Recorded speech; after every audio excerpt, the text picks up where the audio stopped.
Voilà, le Seigneur veut nous décharger de nos fardeaux et de beaucoup de choses. Alors aujourd'hui, on va voyager un petit peu dans Acte 27 et nous allons parler de notre navire, c'est-à-dire de notre vie. Alors, je ne vais pas lire tout le passage, mais chez vous, tranquillement, je vous invite à le lire dans son intégralité. En fait, dans ce passage d'Acte 27, il nous est parlé de Paul, qui est prisonnier et qui est embarqué à bord d'un navire afin d'être jugé par César. Alors, les voyages à l'époque étaient extrêmement longs. Et donc, à un moment donné, eh bien, la navigation devenant difficile, ils ont accosté à un lieu nommé Beauport. Alors ensuite, il nous est dit à partir du verset 9, un temps assez long s'était écoulé et la navigation devenait dangereuse, car l'époque même du jeûne était déjà passée. C'est pourquoi Paul avertit les autres en disant « Ô homme, je vois que la navigation ne se fera pas sans péril et sans beaucoup de dommages, non seulement pour la cargaison et pour le navire, mais encore pour nos personnes. » Le centenier écouta le pilote et le patron du navire plutôt que les paroles de Paul. Et comme le port n'était pas bon pour hiverner, la plupart furent d'avis de le quitter pour tâcher d'atteindre Phénix, port de Crète, qui regarde le sud-ouest et le nord-ouest, afin d'y passer l'hiver. Un léger vent du sud vint à souffler, et se croyant maîtres de leur dessein, ils levèrent l'ancre et côtoyèrent de près l'île de Crète. Alors, il nous arrive à tous de traverser des périodes hivernales. Dans nos vies, et un peu à l'instar de ce patron de navire et de son pilote, nous sommes parfois dans des situations inconfortables et nous aimerions atteindre l'autre port. Et nous pensons que celui-ci sera mieux pour nous. Alors, ça peut être plusieurs choses. Ça peut être un changement de résidence, un changement de pays, un changement d'emploi, un changement au niveau du ministère. Ça peut même arriver dans le mariage. En fait, parfois, nous sommes convaincus que l'herbe sera plus verte ailleurs. Et comme ces hommes dont on vient de parler, eh bien, nous nous croyons maîtres de notre dessein. La définition littéraire de dessein, donc D-E-2-S-E-I-N, c'est la suivante. C'est le projet de faire quelque chose, l'intention, un but que l'on se propose. Alors, combien de fois nous nous croyons maîtres de nos projets, de nos buts? En fait, on a souvent donné nos vies à Jésus et puis, chemin faisant, nous avons progressivement repris les rênes de notre vie.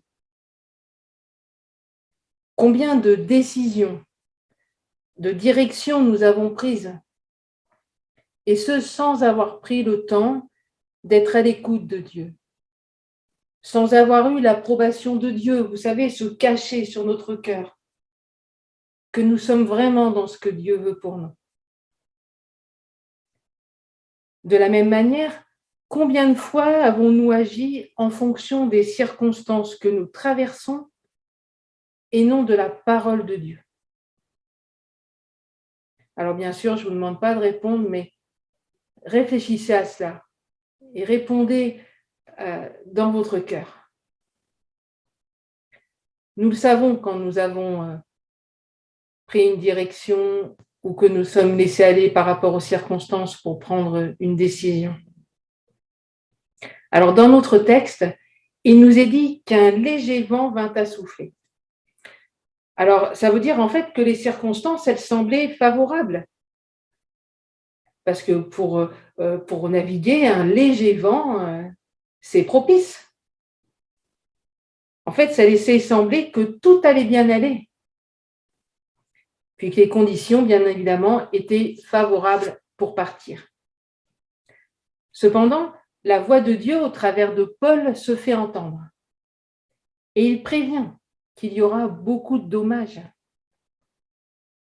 si jamais ils partent en mer et que non seulement il y aura des dommages pour la cargaison, mais il nous est dit aussi pour le navire et pour leurs personnes. Ça veut dire qu'il y aura de graves conséquences.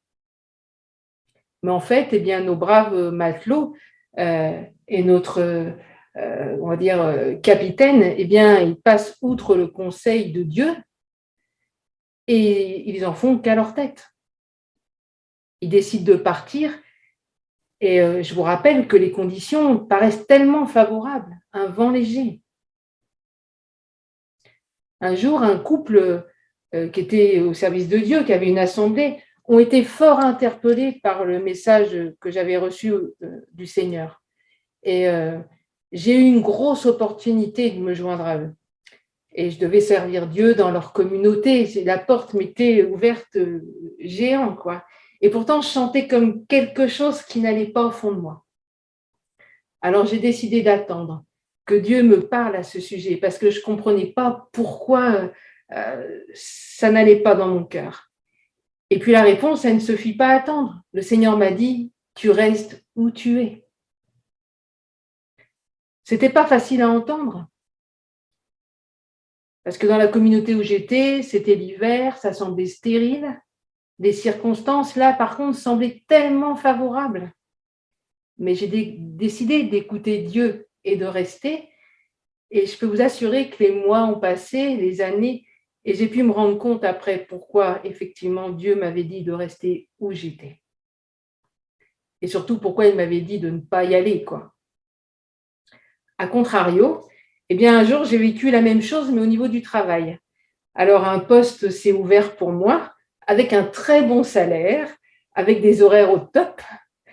Et bref, les circonstances semblaient très favorables. Donc, un vent léger, quoi, hein, qui permettrait une superbe navigation. Mais au fond de mon cœur, eh bien, je sentais aussi cette voix du Saint-Esprit qui me disait non, non, mais j'ai passé outre.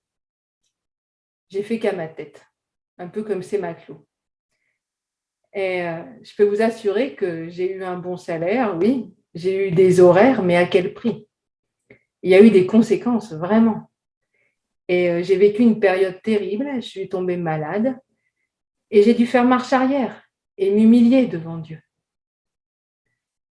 Donc voilà, il peut nous arriver, à l'instar de ces matelots, eh bien, d'en faire qu'à notre tête, malgré cette voix du Saint-Esprit qui nous prévient, qui nous dit. Et c'est donc ainsi que souvent, eh bien, nous cheminons et le temps passe, nous continuons d'avancer, mais Jésus, lui, n'est pas avec nous. Il est resté à l'arrière et il attend. Quand on parle de péché, on parle souvent d'adultère, on parle de vol, d'arnaque, de mensonge. Mais en fait, le péché, c'est manquer le but. C'est-à-dire de ne pas être là où Dieu nous veut, de ne pas faire ce que Dieu veut que nous fassions, de ne pas être dans notre destinée en Dieu, de ce qu'il a préparé d'avance pour nous.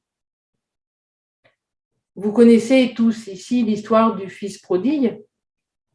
Eh bien, il avait manqué le but, lui. Il avait pris un chemin qui n'était pas celui de la volonté du Père. Et qu'est-ce que faisait le Père? Eh bien, il nous est dit qu'il attendait son fils. C'est incroyable, enfin, je ne sais pas comment vous le recevez, mais il attendait son fils. Et de la même manière, si vous réalisez que vous avez manqué le but, que vous vous êtes cru maître de vos projets, maître de vos plans, eh bien, votre papa, il vous attend les bras grands ouverts. Il vous suffit de décider de revenir à lui et de vous humilier sous sa main puissante, et il va vous restaurer. Alors, si vous êtes sur le point de changer de port, eh bien, attendez et écoutez ce que Dieu a à dire à ce sujet. Et ensuite, obéissez. Alors, on va revenir à notre texte et on va reprendre au verset 14. Il est dit, « Comme nous étions violemment battus par la tempête, le lendemain, on jeta la cargaison à la mer. Mais bientôt, un vent impétueux qu'on appelle Eurachilion se déchaîna sur l'île. Le navire fut entraîné sans pouvoir lutter contre le vent et nous nous laissâmes aller à la dérive. » Donc voilà notre navire qui est parti pour rejoindre un autre port. Et que se passe-t-il? Il nous est dit que le vent se lève là. Et c'est la tempête. C'est un vent violent. Il s'appelle Eurachilion. En fait, c'est une sorte de typhon, une sorte de spirale, vous savez, qui nous amène à la mort. Et de la même manière, parfois, quand nous avons pris des décisions sans écouter ce que Dieu avait à nous dire, eh bien, que nous partons dans un autre port qui n'a pas été choisi par Dieu, le vent se lève, la tempête se lève, et c'est la catastrophe. Donc vient alors la tristesse, la crainte, le trouble, et même parfois le désespoir. Est-ce que je vais m'en sortir? Est-ce que ça va avoir une fin? Alors, ce vent, il ne vient pas de Dieu, mais par notre désobéissance à la non-écoute de Dieu, eh bien, nous avons ouvert des portes à l'ennemi. Et celui-ci, maintenant, a la possibilité de nous faire dériver. Et s'il le peut, il va nous amener à la mort. Ça peut être une mort spirituelle, ça peut être la stérilité dans différents domaines de nos vies, et parfois ça peut être la mort physique. Or, c'est le roi qui devrait souffler dans nos voiles, le vent de l'esprit qui devrait conduire nos pas, qui devrait conduire nos vies, le souffle de vie. Nous sommes destinés à vivre une vie conduite par l'Esprit de Dieu. Seulement, quand nous sommes conduits par les circonstances ou par notre chair, par nos désirs, nos ambitions, et ce, même si tout paraît favorable, un vent léger, je vous rappelle, eh bien, à un moment donné, c'est la tempête qui se lève et nous sommes pris comme dans une forme de tourbillon. Et peut-être c'est votre cas aujourd'hui. Au verset 18, il nous est dit qu'ils jetèrent la cargaison à la mer. Alors il fallait au sein de cette tempête alléger le navire. Et nous allons voir aujourd'hui que de la même manière, nous devons alléger nos vies. Alors qu'est-ce que ça veut dire pour nous de jeter la cargaison? Eh bien, ça veut dire de se débarrasser en fait des choses qui encombrent nos vies, celles qui nous empêchent de bien avancer, qui sont lourdes à transporter. Ces choses qu'encombrent nos vies sont comme des béquilles. Nous nous appuyons dessus pour avancer et pourtant, elles freinent notre marche avec Dieu. Mais quelles sont ces béquilles? Alors, ça pourrait être notre religiosité. La parole de Dieu nous dit « ayant l'apparence de la piété, mais reniant ce qui en fait la force ». La religion, aussi belle soit-elle, ne sauve pas. C'est Jésus qui sauve, c'est Jésus qui guérit, c'est Jésus qui restaure. Aucune religion n'a la possibilité de vous restaurer. Ça peut être aussi notre raisonnement cartésien. Peut-être es-tu rationnel? Et tout ce qui sort du rationnel ne te va pas, ça ne te va pas. Mais Jésus n'était pas rationnel. Il défiait la raison. Il marchait sur l'eau, ressuscitait les morts, guérissait les malades, changer l'eau en vin. Alors peut-être qu'aujourd'hui, tu dois accepter d'être renouvelé dans ton intelligence afin que ton raisonnement soit transformé et que tu puisses marcher en nouveauté de vie. Plus par ta raison, mais par ta foi en Jésus-Christ. Cela peut être aussi notre matérialisme. Je pense être quelqu'un parce que je possède. Nous sommes riches, mais de Dieu. Nous n'emmènerons rien au ciel. Nu nous sommes venus, nu nous partirons. Adieu nos maisons, nos comptes en banque, nos beaux vêtements, nos tout ce que vous voulez, enfin tout notre paraître. Et c'est peut-être le temps d'abandonner tout cela aussi aux pieds du Maître. Ça peut être également notre savoir. Nous connaissons beaucoup de choses, peut-être que nous avons beaucoup de diplômes et nous nous croyons intelligents. Et là encore, nous nous appuyons sur tout cela comme des béquilles. Mais d'une part, l'intelligence n'est pas la connaissance. Et la chose dont nous pourrions nous vanter, c'est de connaître Dieu. Jérémie 9 nous dit, au verset 23, « Ainsi parle l'Éternel, que le sage ne se glorifie pas de sa sagesse, que le fort ne se glorifie pas de sa force, que le riche ne se glorifie pas de sa richesse, mais que celui qui veut se glorifie d'avoir de l'intelligence et de me connaître, de savoir que je suis l'Éternel, qui exerce la bonté, le droit et la justice sur la terre. Car c'est à cela que je prends plaisir, dit l'Éternel. » C'est à cela que notre Seigneur prend plaisir.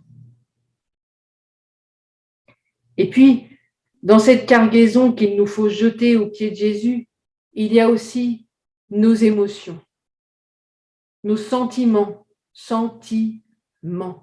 comme je le dis souvent, des choses que nous ressentons, mais qui sont des mensonges.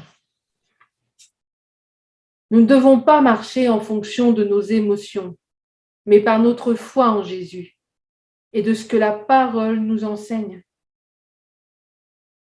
Notre navire a besoin également d'être déchargé de non-pardon. Combien de non-pardons nous n'avons pas encore accordé? Combien notre cœur peut être des fois rempli d'amertume, de colère? Tout cela empêche notre navire d'avancer. Tout cela empêche notre vie d'avancer. Donc, as-tu besoin de pardonner à quelqu'un aujourd'hui? Quelle colère dois-tu déposer aux pieds du Seigneur? N'attendez plus, n'attendons pas. C'est vraiment le jour pour le faire. Alors revenons à notre texte. Il nous est dit également qu'ils jetèrent les agrès. Alors qu'est-ce que ça peut représenter, ces agrès? Ça représente en fait tout ce qui permet de naviguer. C'est-à-dire en fait de vivre notre vie, mais c'est aussi nos autres béquilles.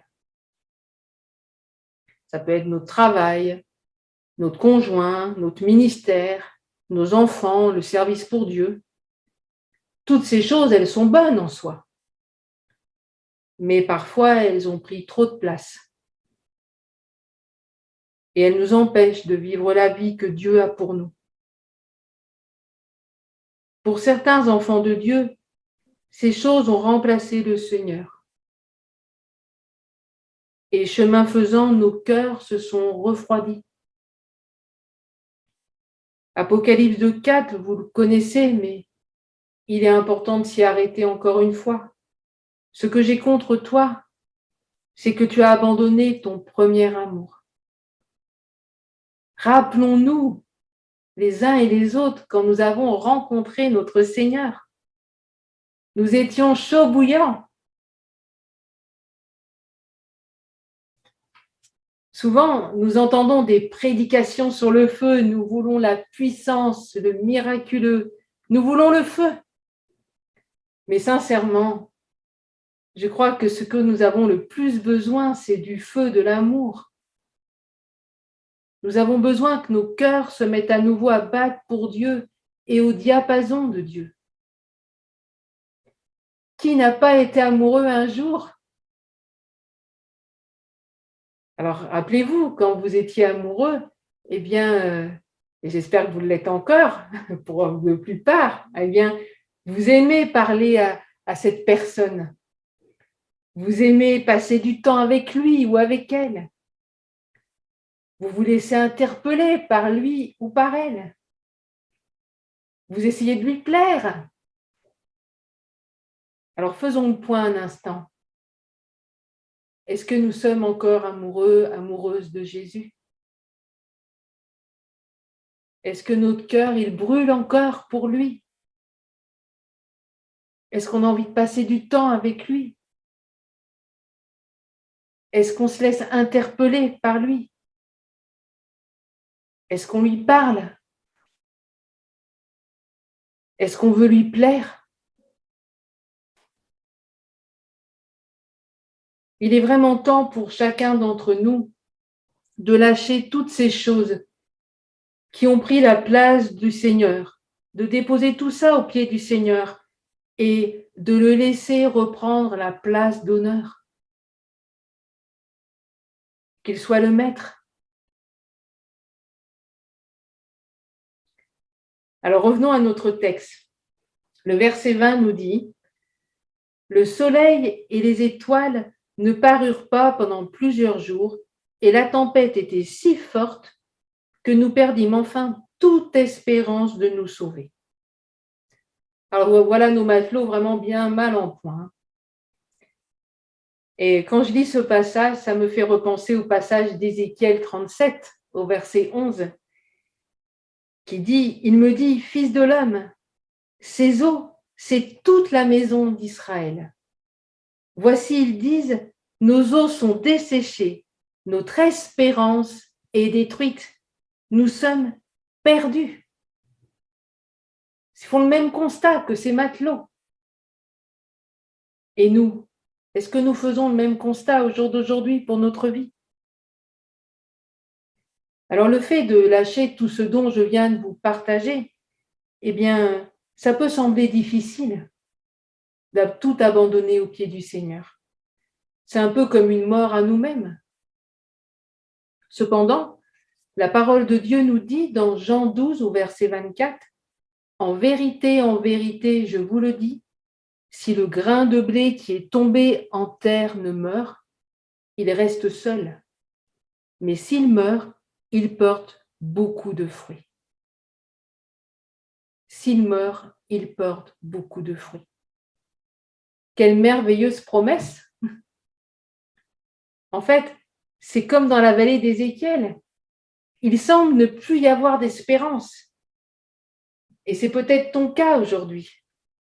Mais écoute-moi bien, il y a la solution de Dieu.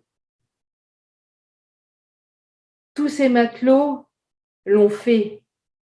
De la même manière, aujourd'hui, il nous faut lâcher les choses, alléger notre navire, et nous allons recevoir la solution venant de Dieu. Maintenant, on va lire à partir du verset 21 jusqu'au verset 26. Il est dit, « On n'avait pas mangé depuis longtemps.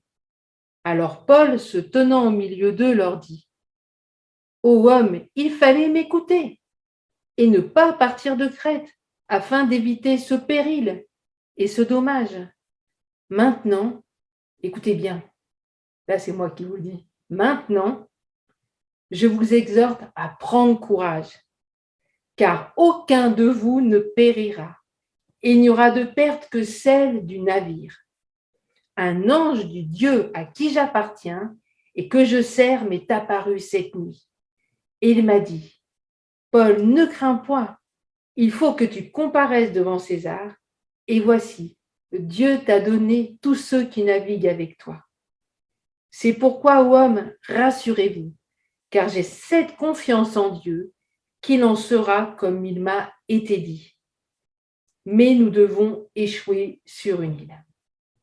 Incroyable notre Dieu. Il ne se lasse pas de nous pardonner, de nous aimer et de vouloir conduire notre vie.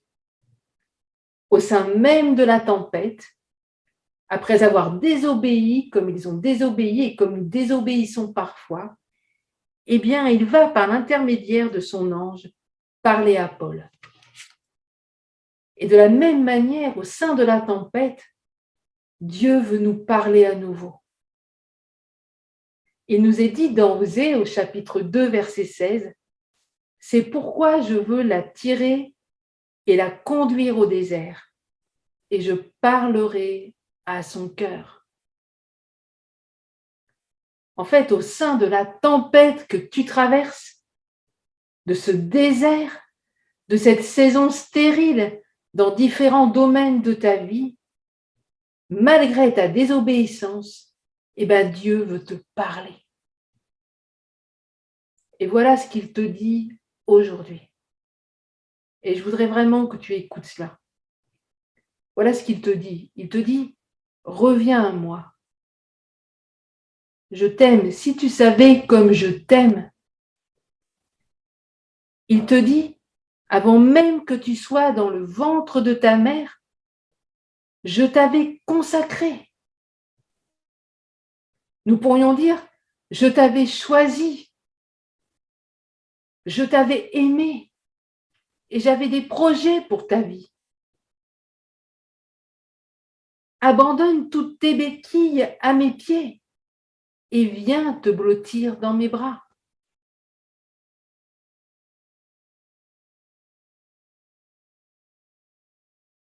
Rendons-nous maintenant au verset 30.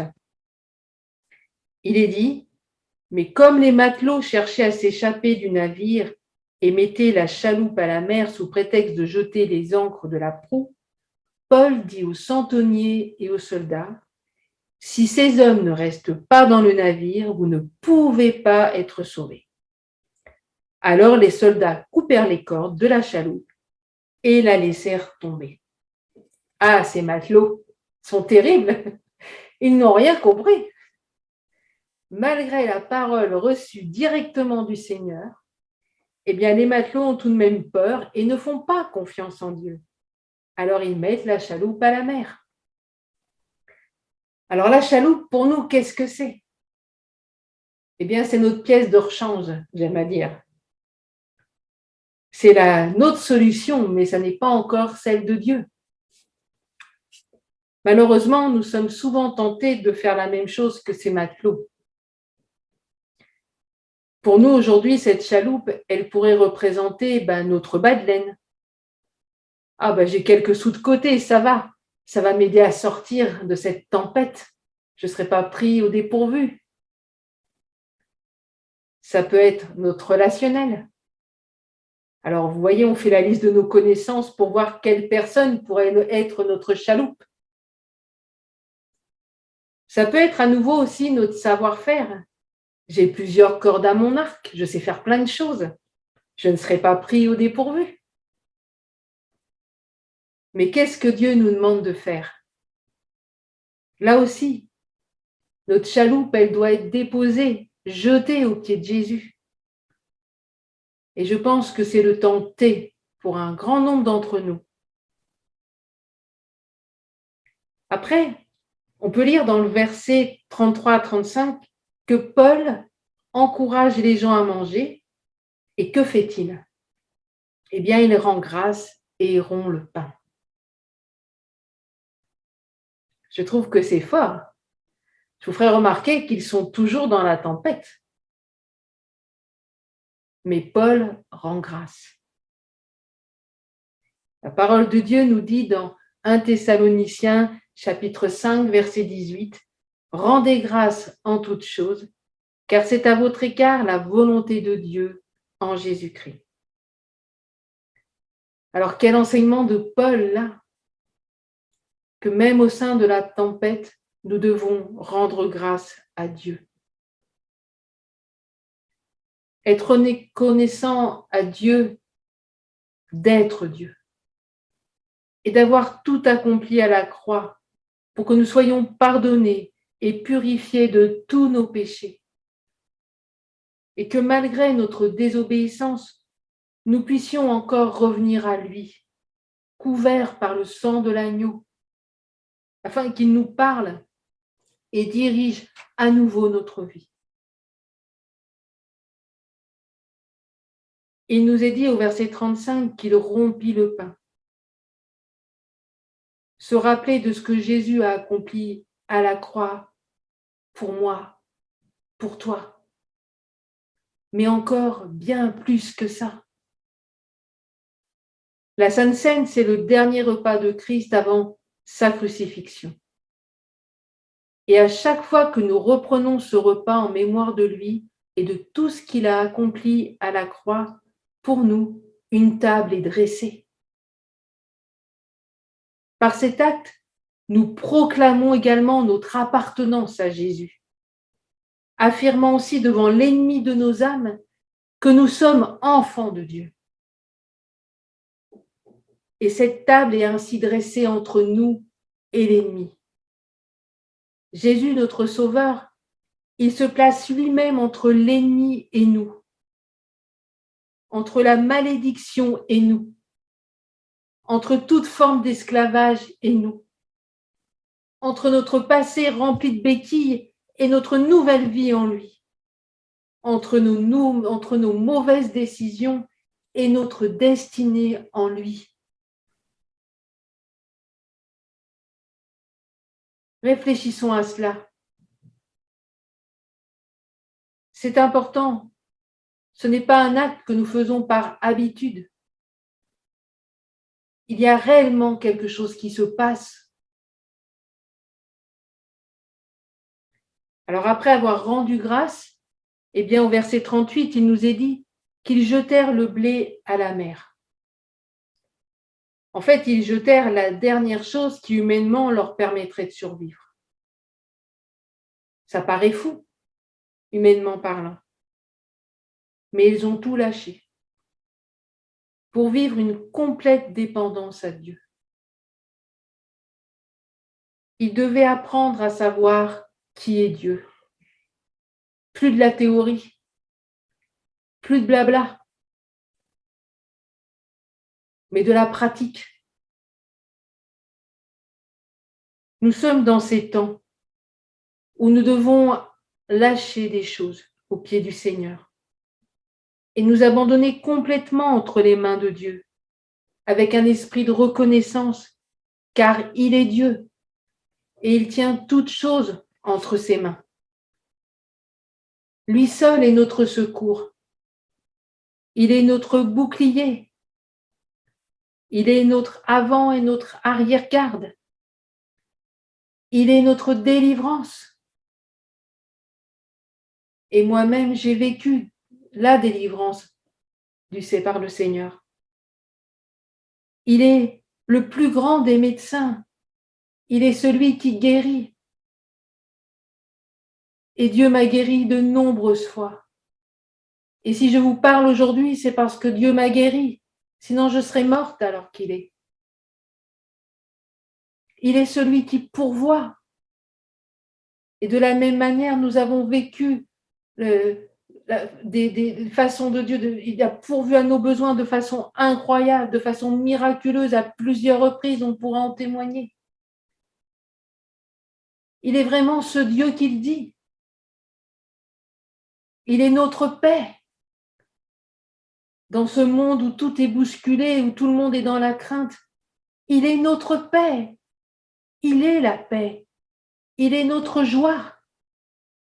Il est notre justice. Et il fait véritablement justice en son temps. Il est notre berger et il veut nous conduire. Il est Dieu. Il est Dieu. Alors continuons avec notre texte. Les soldats furent d'avis de tuer les prisonniers, de peur que quelqu'un d'eux ne s'échappât à la nage. Mais le centenier, qui voulait sauver Paul, les empêcha d'exécuter ce dessein. Il ordonna à ceux qui savaient nager de se jeter les premiers dans l'eau pour gagner la terre. Alors voyez-vous cela? L'ennemi, en fait, n'a de cesse de vouloir votre mort. Mais voyez également l'action de Dieu. Un centenier qui voulait sauver Paul les empêcha de tuer Paul. Ça veut dire quoi? Ça veut dire qu'une fois qu'on a décidé de lâcher les béquilles, qu'on a remis Dieu à la première place dans notre vie, on est toujours dans la tempête et l'ennemi a encore des projets pour nous, bien évidemment. Mais il ne peut plus les mettre à exécution, car c'est Dieu qui a complètement nos vies dans ses mains. C'est pas merveilleux? Ça devrait vous réjouir. Et la bonne nouvelle, nous la lisons au verset 43 et 44. Tous parvinrent sains et saufs. Tous parvinrent sains et saufs. Alors peut-être que toi qui as écouté ce message, eh bien, tu te dis, je dois décider maintenant de lâcher prise. Je dois lâcher ces béquilles. J'ai compris que je devais lâcher ces béquilles.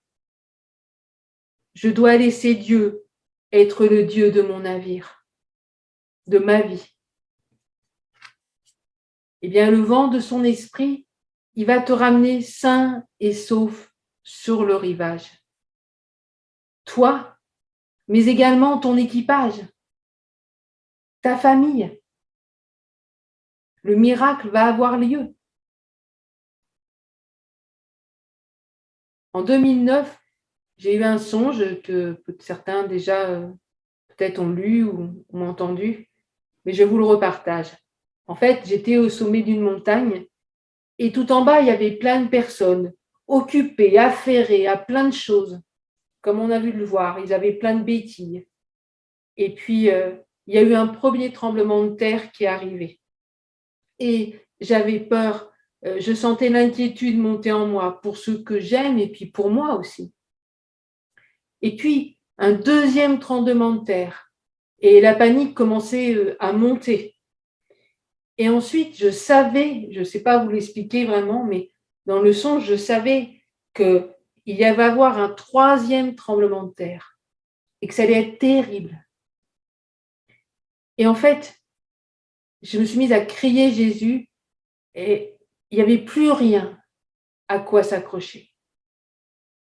Plus personne à qui s'accrocher, si ce n'est qu'à Jésus. Je me suis réveillée en hurlant. J'avais peur, j'ai eu peur et je me suis réveillée en hurlant Jésus et j'attrapais Jésus. Et quand je me suis réveillée, vous comprendrez bien que j'étais assez bouleversée. Et j'étais dans ma cuisine, je me suis assise et j'ai dit à Dieu de chasser de mes pensées tout ça, que c'était terrible ce que je venais de voir. Mais néanmoins, rien ne se passait, ça restait bien là devant mes yeux. Alors j'ai cherché Dieu et je disais que je voulais retrouver la paix. Et j'ai dit, mais c'est quoi tout ça, Seigneur? Qu'est-ce qui se passe? Et j'ai entendu très distinctement que le méchant abandonne ses voies et l'homme d'iniquité ses pensées, qu'il revienne à l'Éternel qui ne se lasse pas de pardonner. Alors j'ai demandé à Dieu, parce que moi je discute avec le Seigneur, et j'ai dit, mais c'est qui le méchant? Et là j'ai entendu, c'est toi, c'est mon peuple. On traverse des temps particuliers et mon époux et moi-même, nous sommes convaincus que ces temps vont devenir de plus en plus difficiles. N'attendons pas qu'on nous arrache les choses pour les abandonner. Je vous rappelle que s'ils n'avaient pas jeté ces choses à la mer, ces hommes seraient certainement morts dans la tempête. C'est aujourd'hui que nous devons abandonner toutes nos béquilles au pied de la croix. C'est vraiment le temps d'abandonner nos pensées, nos propres voies, de décider qu'aujourd'hui, eh bien, Dieu serait Dieu dans notre vie, dans notre navire, et de faire ce qu'il nous dit.